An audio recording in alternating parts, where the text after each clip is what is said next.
video, I'm going to give you the answer for this question. The question is, which state capital sits atop a dormant volcano?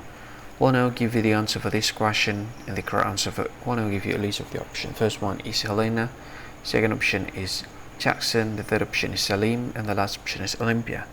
So from these four options, which one is the correct answer? And I'll give you the correct one, and the correct answer for the question is Jackson. So that is the answer for the question, Jackson. That's the answer. Hi, thank you so much for watching this video. If you find this video is very useful, you can help this channel to grow by subscribing this channel. Click this subscribe button and don't forget to like this video. And if you find this video is not really good, or you don't really like this video, or you kind of feel that it's a little bit offensive or something like that, you can click this one, dislike button. You can do that anyway.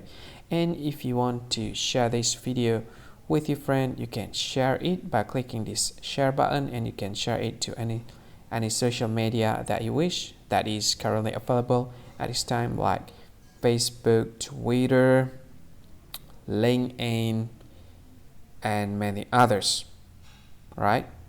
And if you want to add this video to your playlist, you can click this one. You can watch this video later, and you can find more options by clicking these three dots. And yeah, don't forget to subscribe. I think that's all of it. Thank you so much for watching this video, and see you again in another video. Bye bye. See you again.